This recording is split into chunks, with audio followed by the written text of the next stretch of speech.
Hello YouTube friends!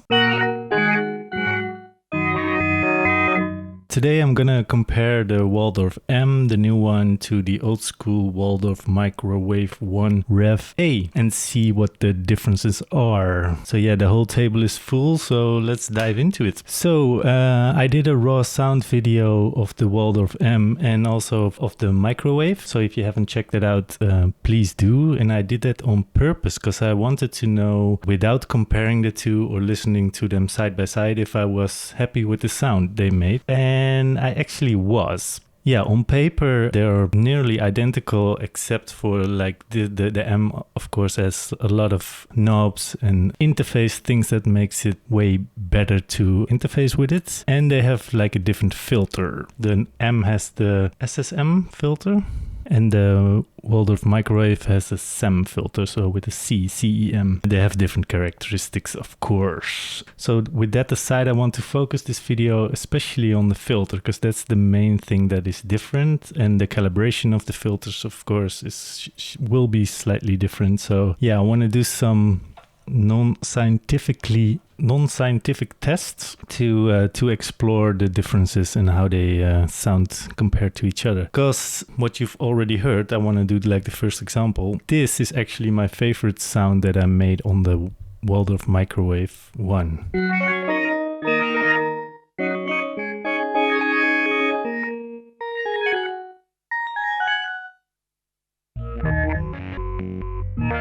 From the moment I made this sound, from that moment on, I used it on a lot of my tracks. So yeah, it is my favorite sound in a way. And I wanted to recreate it on the M to see if it can do my favorite sound. And I did it like without audio, just copying all the settings from the MicroWave to the M. And although it had almost the same sound, when I listened to them side by side yesterday evening, I thought, oh, this is nothing at all the same. So then I started tweaking the sound and I actually got it kind of like the same now. So, and that's all because of how the filter is calibrated in both of these machines. Like the fine tuning of the sweet spots is of course a little bit different because there are different filter designs. Yeah, so with a little bit of tweaking, I can get them really close, and I want to showcase that. I made like a sequence on the MPC which plays like 2 bars on the M and 2 bars on the MicroWave, and I put it on the screen which one is which one, so you can literally listen to them both side by side and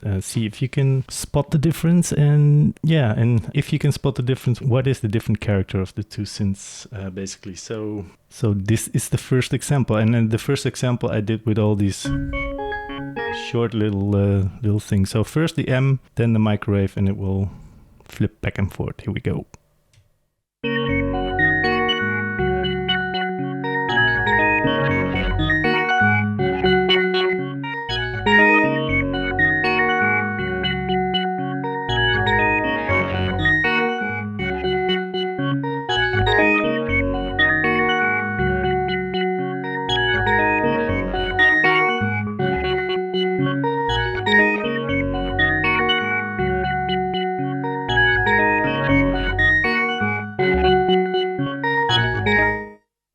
So yeah, you hear a little bit in the low end, the MicroWave 1 has a little advantage, and it's probably has to do with the resonance roll-off, which is slightly different maybe between the two filters. So yeah, whenever you crank up the resonance, the low end will drop, and it's on both of these synths pretty dramatically, but maybe like a tiny bit more on the M. But apart from that, they're quite similar. And also what I found was like the LFO, how they interact is maybe slightly different, because I had a lot of trouble trying to really fine tune the LFO, because I'm scanning the wavetables with the LFO. It's a random LFO, but I also control the LFO with the same LFOs, if that makes sense. So that was like slightly different. Then I had to tweak that pretty far away from the original settings to get it kind of right and the same as the MicroWave. But yeah, I think they're kind of the same, but you be the judge of that. So we go to the second example, and that's where I do like a pad for 2 bars and then see how the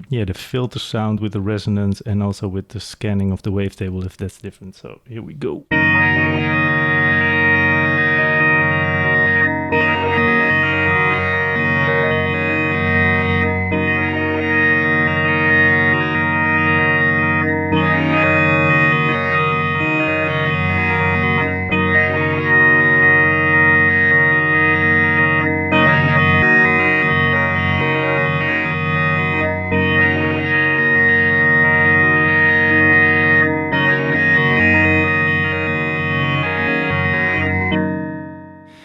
Yeah, so you can hear they have kind of like the same ring to it when it comes to like the harmonics and the resonance. Yeah, the difference, what I hear mostly is the LFO. It goes a little bit more aggressive on the microwave. Like you hear the difference in the random LFO more clear on the microwave than it is on the M. And it can also be like a fine-tuned thing in combination with the filter and the resonance. But yeah, this was the closest I got in my spending yesterday. So again, pretty close. Okay, for the second example, I've created like a short sound, and I want to listen to the filter response. It doesn't have any modulation on the wavetable side. It's just like a single wave on both the same kind of amplitude envelope, and I will be playing with the filter and with the envelope of the filter, and then you can clearly hear the difference between the two filters, especially with high resonance. Yeah, let's just listen to it. I will put on the screen which one is which one, and I will tweak the filter a little bit to see what the differences are.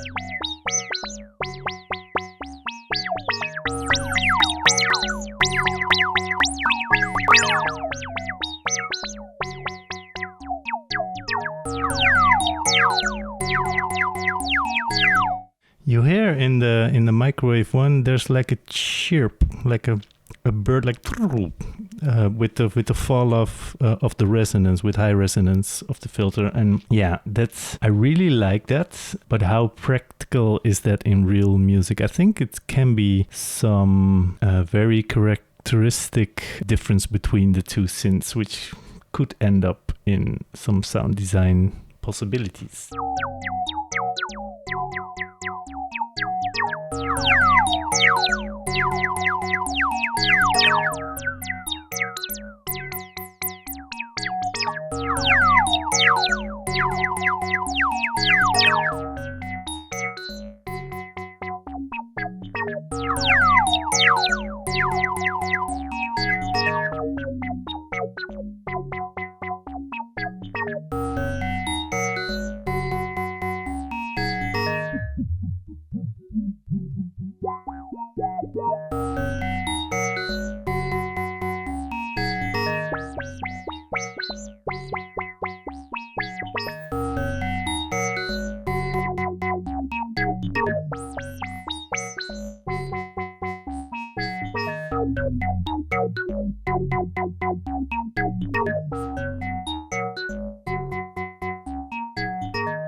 So when the resonance is off, the two synths are closer to each other, but when I open up the resonance, then the difference is quite apparent.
So yeah, in this example you can clearly hear the difference. We'll make more examples to explore this further. Okay, in the next example I've made like a chord, and I do nothing modulation wise except for modulating the cutoff frequency with a random LFO with the sample and hold. And then I will let you hear the difference between especially the resonance, because if the resonance is all the way down, there's not too much of a difference, but when the resonance is turned up, then you hear the punch of this filter, in my humble opinion, compared to the M. Yeah, and also the LFO, the random LFO or the sample and hold one, it's a bit weird. It's just as if it has like a stepped slope or something instead of like being really sample and hold. But maybe they can fix that in a firmware update. But for the characteristics, it doesn't really matter as long as you hear like the stepped things and you see how it reacts sound-wise compared to these ones. So let's do this.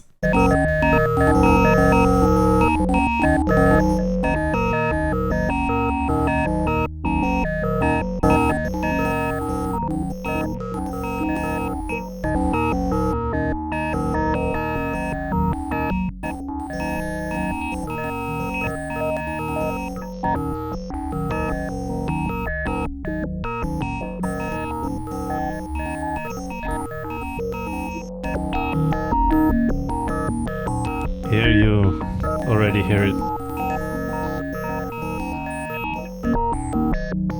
I try to compensate a little bit by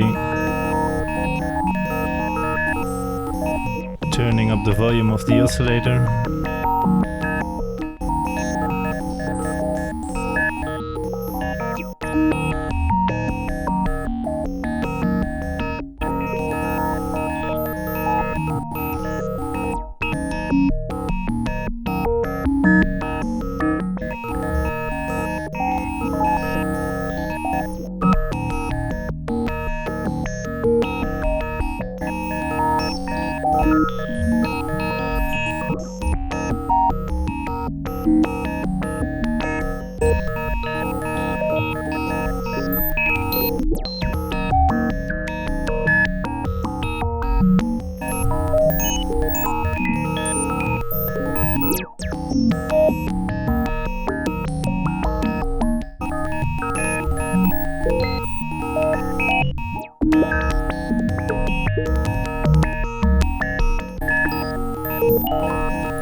Yeah, you clearly hear the different characters of the filters, and I think it's also with the old SSM filter, because I had the Korg Monopoly, which also had like this more thin top end with the resonance, like more, I don't know how you call it, more liquidy or something, and the SEM is a lot more like punchy, and it maybe it's also because of the VCA, maybe they're different in these two, I don't know, but it has like the more boom, boom, boom, boom. Yeah, I don't know, it's hard to describe sounds.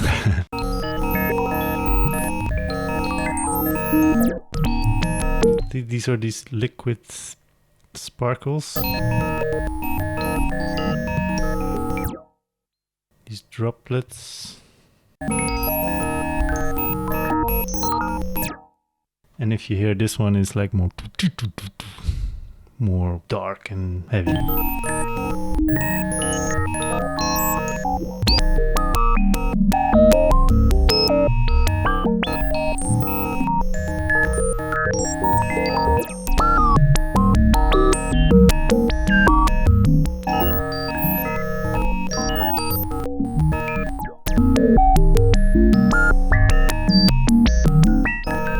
That's the different characters of the filter. Let me see if I can have another test. So I think I will do like one more test. This is the final test. What I'm now gonna do is play a chord with high resonance and see how it reacts to like different filter cutoff points. Yeah, there's no modulation going on anywhere, so it's just like how does it handle high resonance filtered down in the lower part and in the higher part. So let's listen to the differences.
yeah, you can hear the different characters of the filters. The the SSM filter is a little bit harsher in the resonance, a little bit more screamy, and yeah, the SEM filter in the microwave, it sounds more punchy, more ballsy, more, I hate the word, but organic.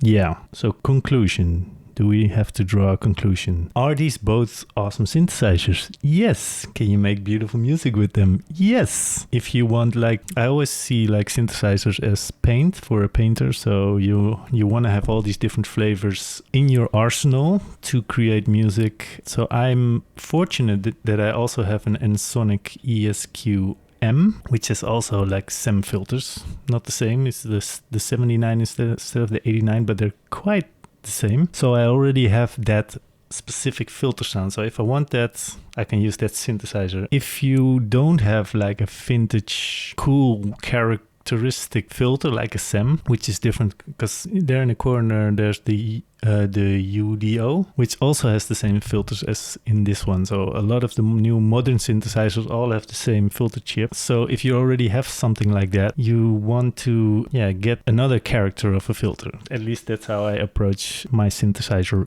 collection, if you can call it that. So for me, if I would solely pick on a filter, of course, this one is way better, but I'm also picking it for interfacing with it. Like I was really good at just programming it with this interface, and then I bought this one and almost never used it. But yeah, look at this. This is way more inviting to program sounds and to really get into it. So for me, that's a major plus point for this one. Also because I already have characteristic vintage filters. So I think what I'm gonna do is I want to keep the M and sell the microwave. But if it's like, oh, this is my favorite synth for so long, and it's gonna be hard for me to let it go. But it's live, and yeah, sound-wise, it's just nothing beats it. This one comes close, don't get me wrong, but that little extra, ooh.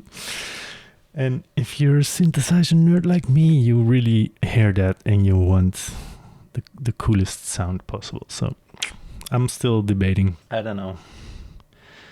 But also, if you're not into wavetable synthesizers, hybrid wavetable synthesizers, I hope you got a little value out of this, comparing like filter characteristics, because it's also in digital synths, in other analog synths, so they all have these different characters, and mostly the characteristics come out when you crank up the resonance and then play with the filter, because then, yeah, I think the resonance and the resonance fall off, that's where the real filter characteristic comes out, because I can do a filter sweep with a sawtooth, but you can't really, you have a 4-pole or 2-pole, but that's not really the characteristic. It's like cranking up the resonance and hear it scream and pushing it into the VCAs, and then you get that sound.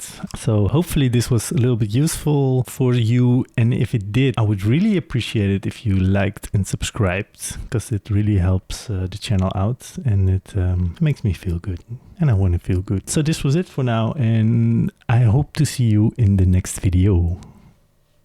Bye.